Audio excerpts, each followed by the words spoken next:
how might setting physical and or sexual boundaries in a relationship look different? Because I think that does look different sometimes. Yeah, I mean, they look different because they're targeting different areas of your life, or they're involved in different areas of your life. But like, for example here, okay, so an emotional or communicative boundary could be crossed, or you're figuring it out, right? You're writing it down, you're figuring it out. Whereas a physical boundary kind of deserves an immediate response.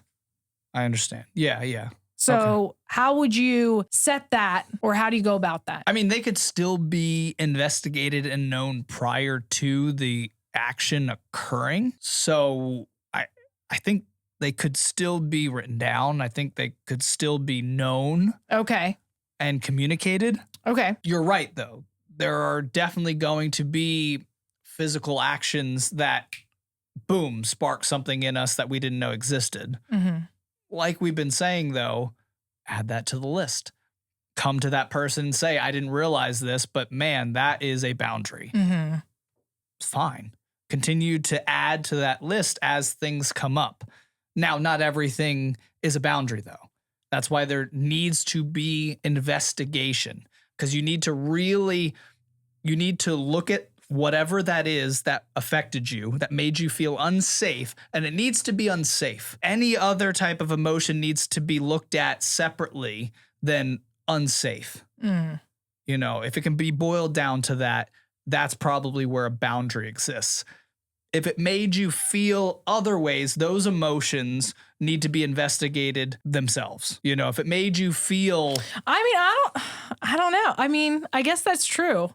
I guess I've never thought through it that much. It might lead back to safety, but I don't think you should go to boundary without that being investigated. Like, if you're angry about something, you need to be able to say why you're angry. Okay, well, honestly, it just made me feel a lot of hurt when this was communicated to me. All right, now we're to hurt. And what does that hurt mean to you? Well, I feel unsafe when this hurt is being dealt to me on a regular basis. Okay, now we're at maybe a boundary. What was the thing that was done, the action or the thing said? Okay, maybe we're at a boundary now, but it needs to start with the emotion being investigated first. That makes sense. So you can maybe get to a boundary, or it's just a one-off incident where an emotional response took place and you investigated it, and it's not something that really bothers you enough to make you feel unsafe. It just evoked an emotional response.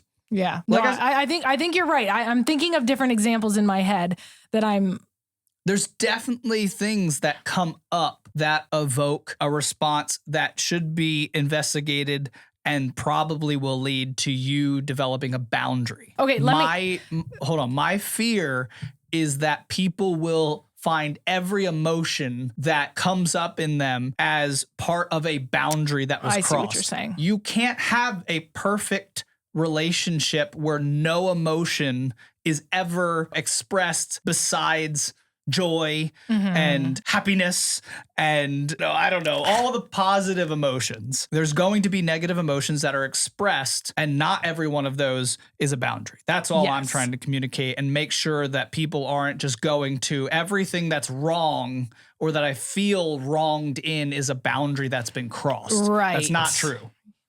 That's not true. But that's good. What were you going to say? I like that you said that, because that's important. Otherwise, you're putting yourself in an unrealistic bubble.